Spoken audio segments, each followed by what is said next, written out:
Welcome to the channel.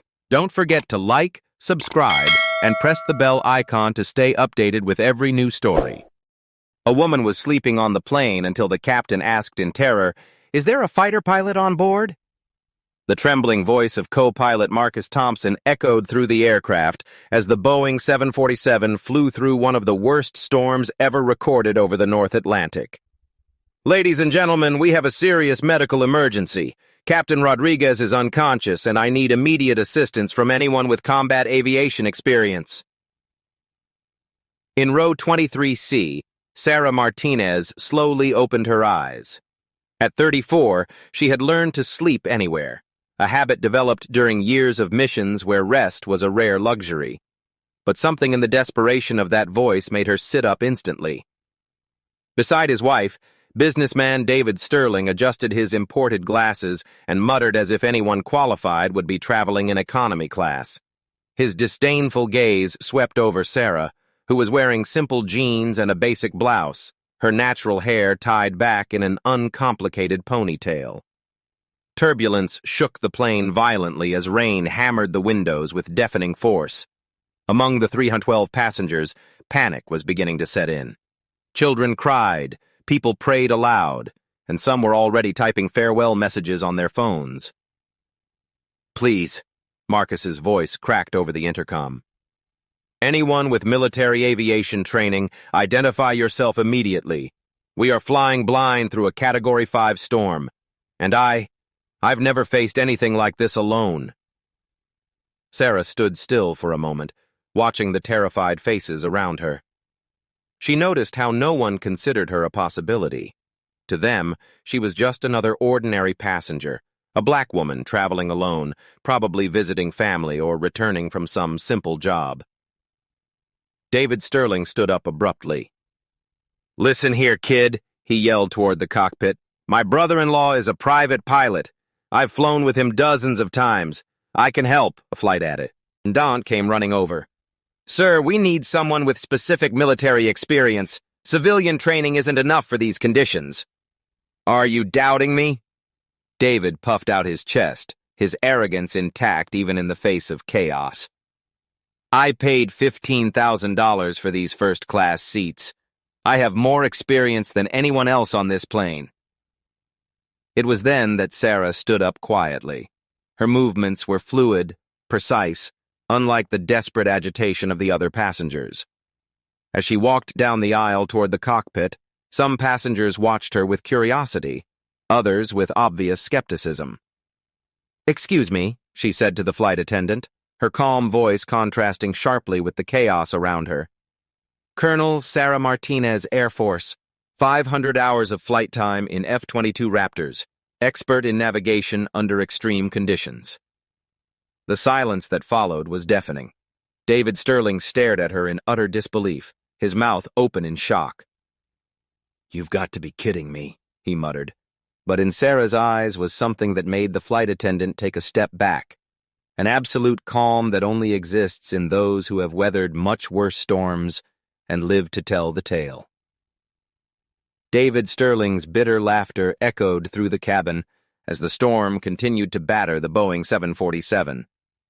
"Colonel, he gestured dismissively toward her. "Look, I respect our military, but I'm not going to bet my life on a fantasy. My wife and I paid a fortune for these seats precisely to avoid situations like this." Other passengers began to murmur among themselves. An elderly lady in first class whispered loudly enough for everyone to hear, "Is she really qualified? She looks so young." The subtext was clear and painful. Marcus Thompson appeared at the cabin door, his face pale with terror. "Please, anyone with military experience needs to come forward now. Captain Rodriguez is having seizures, and I've never flown solo in conditions like this." His voice broke on the last word. "Listen here, young man." David stood up again, puffing out his chest. "I've flown in private jets all over Europe. I have over 200 hours of experience as a passenger in luxury aircraft. I know all the procedures." Sarah remained silent for a moment, observing the dynamic. She had learned during years of military service that certain battles had to be chosen carefully. But when she saw the genuine despair in the young co-pilot's eyes, something inside her awakened. The same force that had sustained her during impossible missions in hostile territory. "Mr. Thompson," she said calmly, "I need to know our current altitude, speed, and exact weather conditions. We're at 38,000 feet, speed 450 knots, crosswinds of 120 km/h with gusts up to 160, Marcus replied automatically, recognizing the authority in her voice. David let out a cruel laugh. Impressive, she memorized some numbers from Wikipedia. That doesn't make her a pilot. It was then that Sarah did something that silenced the entire cabin. Without hesitation, she began to recite, "Emergency procedure for loss of pressurization at cruising altitude. Immediate oxygen mask. Emergency descent to 10,000 feet. Descent angle not exceeding 15 degrees to avoid structural stress. Communication with air traffic control code 7,700. She continued for another 2 minutes, detailing procedures that only highly trained military pilots would know by heart. The ensuing silence was broken only by the roar of the storm. Marcus Thompson stared at her with a mixture of relief and admiration. "Ma'am, the cabin is yours." But David Sterling wasn't finished. "1 minute. Anyone can memorize procedures. I demand to see proper credentials before I entrust my life to someone who clearly does not belong in first class on an international flight." The words cut through the air like blades. Sarah felt the familiar burn of injustice, the same one she had experienced countless times during her military career when she had to prove her competence twice as much as any man or white colleague. "Mr. Sterling," she said finally, her voice laden with a calm that made some passengers shiver. "There are 3 kinds of pilots in this world. Those who fly when it's easy, those who fly when it's hard, and those who fly when it's impossible." She took a step toward the cockpit, then stopped. "During my career, I have saved 17 aircraft in situations that the manual said were unrecoverable. But what really qualifies me for this moment is not my medals or flight hours." The plane dove violently, causing several passengers to scream. Sarah didn't even brace herself, maintaining her balance with the ease of someone who had faced turbulence far worse than atmospheric storms. "What qualifies me," she continued, "is that I am the only person on this plane who has ever flown through a war zone with 2 engines out, a destroyed navigation system, and missiles being fired at my aircraft. And I still brought my entire squadron home." Sarah nodded and began walking toward the cockpit. But before passing David, she turned one last time. "Mr. Sterling, when we reach the ground, and we will, perhaps you will reflect on how a black woman who doesn't belong in first class saved your life and that of your family." Inside the cockpit, Sarah Washington was faced with a situation that would have sent any commercial pilot into a full-blown panic. Captain Rodriguez was convulsing violently in his seat, foam coming out of his mouth as the heart monitors blared deafening alarms. Marcus Thompson was literally frozen in terror, his hands shaking over controls he could no longer operate. "First aid now," Sarah ordered, her voice cutting through the chaos like a knife. She checked the captain's vital signs with the precision of someone who had treated wounded pilots in combat zones. "We have approximately 15 minutes before he goes into full cardiac arrest." Marcus watched her work, impressed by how economical and precise her movements were. "Colonel, how do you know so much about emergency medicine?" 10 years flying rescue missions in hostile territory," she replied, adjusting the navigation instruments while simultaneously monitoring the captain's vital signs. "When you're the only person between a wounded soldier and death, you learn a few things."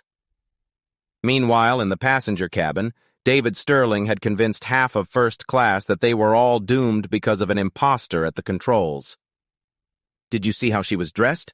Qualified people don't travel like that," he muttered to anyone willing to listen. His wife, Victoria, who had been silent until then, finally confronted him. "David, stop it. You're being ridiculous." "Ridiculous?" He turned to her indignant. I'm trying to save our lives." Their words were interrupted by the sound of Sarah's voice over the intercom, now assuming full command. "Ladies and gentlemen, this is Colonel Martinez speaking. I will be taking command of this aircraft until we reach our destination. Please remain calm and follow all instructions from the crew." The authority in her voice was unmistakable. It was not the tone of someone trying to convince or impress, but of someone who was accustomed to being obeyed without question. In the cockpit, Sarah had transformed Marcus Thompson from a paralyzed co-pilot into an efficient assistant. "Marcus, I need you to monitor our fuel and pressurization systems.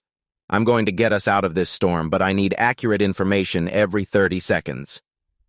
"Yes, ma'am," Marcus replied, his confidence returning for the first time since the emergency began.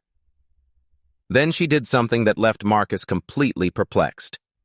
Instead of following standard emergency routes, Sarah began mentally calculating a trajectory that seemed impossible, flying through the storm instead of trying to get around it. "Colonel, with all due respect, this goes against all safety protocols," Marcus protested. Sarah failed for the first time since taking command. "Marcus, let me tell you something. In 2018, I was leading a rescue mission in Afghanistan when our aircraft was hit by surface-to-air missiles. 2 engines failed, the navigation system was destroyed, and a sandstorm reduced visibility to 0. She continued flying as she spoke, her hands moving over the controls with mesmerizing fluidity. "The manual said to eject and abandon the mission, but there were 17 wounded soldiers depending on us. So I did exactly what I'm doing now. I threw the manual out the window and trusted my experience. And what happened? I brought them all home. All 17 of them." At that moment, the cabin door swung open. David Sterling had managed to convince a flight attendant to let him through, claiming he had relevant experience to assess the situation. "This is utter madness," he declared, observing Sarah's unconventional calculations. "You're putting us all in danger. I demand to speak to air traffic control immediately." Sarah didn't even turn to look at him. "Mr. Sterling, this cockpit is no place for tourists. Please return to your seat." "Tourist?" David's voice rose an octave. "I've flown in more private jets than you've seen in your entire life." That's when Dr. Patricia Chen, chief of neurosurgery at Johns Hopkins Hospital, who had remained quiet until that moment, got up from first class and walked to the cockpit. "Colonel Martinez," she said calmly, "I'm Dr. Chen, a neurosurgeon. I worked for 3 years in military hospitals treating pilots with neurological injuries. I can help with Captain Rodriguez." Sarah finally turned around and the two professionals recognized each other instantly. Not personally, but as people who had dedicated their lives to saving others in extreme conditions. "Doctor, it would be an honor to have you with us. The captain is stable at the moment, but we need constant monitoring." David watched this exchange with growing frustration. "You're all crazy. This is a conspiracy to kill us." Dr. Chen looked at him with the patience of someone who had dealt with hysterical family members during medical crises. "Mr. Sterling, I've treated hundreds of military pilots. This woman has the kind of training that no amount of money can buy. I suggest you trust her." It was then that Sarah did something that completely changed the dynamics of the situation. Without stopping flying, she said calmly, "Marcus, please, tune to military emergency frequency 121.5 and identify our position to Andrews Air Force Base." "Colonel Martinez to Andrews Base requesting identity confirmation for civil emergency," she said into the radio. The response came immediately. "Colonel Martinez, call sign Ghost, is that really you? This is Commander Rodriguez, Military Air Traffic Control. We confirm your identity. Ghost, you disappeared from radar 20 minutes ago. The entire Air Force is mobilized looking for you." The cabin fell completely silent. David Sterling turned pale, finally realizing that he had completely misjudged one of the most decorated pilots in American military history. "Andrews Air Force Base," Sarah continued. "We have a simultaneous medical and weather emergency. Captain incapacitated, flying through an unforeseen storm system. Requesting coordinates for emergency landing at the nearest airport with Boeing 747 capability. Ghost, you have top priority. All airspace on the East Coast has been cleared for you. We have emergency medical equipment being directed to Baltimore International Airport. Dr. Chen smiled discreetly when she saw David's expression. Do you know many tourists who have the entire Air Force mobilized to help them, Mr. Sterling? Andrews Base to Ghost. We have critical information. Commander Rodriguez's voice echoed through the cockpit. The weather system is intensifying beyond all predictions. Winds of 180 km/h. Hail the size of baseballs. All air. Ports in the region are closing their runways. You are the only aircraft still in the air. The reality of the situation hit David Sterling like a punch in the stomach. They weren't just another commercial flight with technical problems. They were literally flying through a meteorological apocalypse that had closed all airspace on the East Coast. Marcus, Sarah said calmly, I'm going to need you to monitor our vertical speed. We're going to do something that has never been attempted in a Boeing 747. Her hands danced over the controls with a precision that made it seem as if the aircraft was an extension of her own body. Colonel, what exactly are we going to do? Marcus asked. Controlled spiral descent through the eye of the storm, she replied, beginning to perform mental calculations that left both Marcus and Dr. Chen impressed. A technique developed for military fighter jets, never attempted in a civilian aircraft of this size. Ghost, another military controller's voice interrupted. This is General Patricia Hayes, Pentagon Air Operations Command. We have confirmed that you saved 2 other aircraft during Operation Tempest Shield in 2019. Is it true that you guided a malfunctioning C-130 through a sandstorm using only radio communication? Affirmative, General. Similar situation, different atmospheric variables, Sarah replied as she simultaneously adjusted flight angles that made the Boeing 747 dance through air currents that should have destroyed any aircraft. Marcus was speechless. Colonel, you saved other planes just by giving instructions over the radio? 17 aircraft throughout my military career, she confirmed, her concentration unshaken. When you learn to see atmospheric patterns in 3 dimensions, you can guide anything that flies, even without being physically at the controls. It was at that moment that David Sterling had a devastating epiphany about the true extent of his ignorance. The woman he had judged based on appearances was not just a competent pilot. She was a living legend of military aviation. General Hayes, Sarah continued over the radio, requesting confirmation that all civilian aircraft have been directed to alternate airports. I don't want anyone trying to follow our trajectory. Ghost, you are the only thing flying in American airspace right now. We have 13 military bases monitoring your situation. The president has been personally briefed. David felt the world spinning around him. The President of the United States was being informed about the flight he was traveling on, piloted by a woman he had tried to disqualify based on racial prejudice. Colonel Martinez, David finally spoke, his voice broken with humiliation. I need to apologize. What I said was, Mr. Sterling, she interrupted him without diverting her attention from the controls. Your apologies can wait. Right now, I need to save your life and everyone else is on board. The aircraft began a spiral descent that defied all the laws of commercial aeronautical physics. Sarah had found a descending column in the center of the storm, a relatively stable air tunnel that would allow for a controlled descent below the layer of severe turbulence.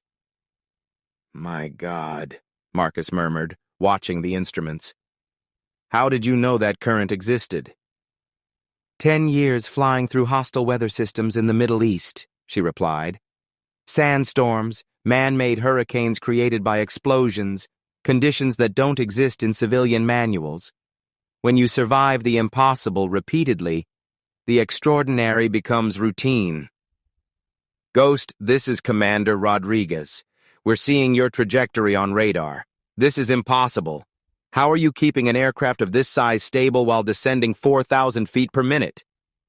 Applied physics, Commander, and 17 years of experience turning impossible situations into safe landings. David watched through the window as they descended through the eye of the storm. Lightning streaked across the walls of clouds around them like apocalyptic fireworks, but the aircraft remained strangely stable. "General Hayes," Sarah called over the radio, "requesting coordinates for Dover Air Force Base. We'll need a runway with full emergency capability and medical personnel on standby. Ghost, Dover is ready. Main runway cleared. Emergency foam being applied. Ambulances in position. You have absolute priority over all airspace." "Marcus, when we touch down, you'll see why they call me Ghost," said Sarah, a barely perceptible smile touching her lips for the first time since she had taken command. Over the next 15 minutes, David Sterling would witness a display of technical skill and personal courage that would completely redefine his understanding of competence, leadership, and the true meaning of heroism.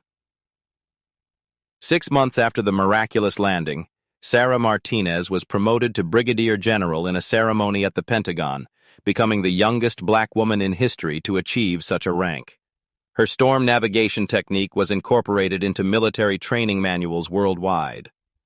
General Martinez saved not only 312 lives that day, the Secretary of Defense declared during the ceremony. She redefined how we evaluate competence versus appearance in our armed forces. Meanwhile, David Sterling faced the reality of his choices. The video of his prejudiced comments during the emergency had leaked on social media, going viral with over 50 million views. His investment firm lost 80% of its clients in 3 months, forcing him to file for personal bankruptcy. Victoria had filed for divorce, taking half of the remaining assets and full custody of the children. "I married a man who admired success," she told the judge. "I discovered that I had lived for 15 years with someone who confuses privilege with competence."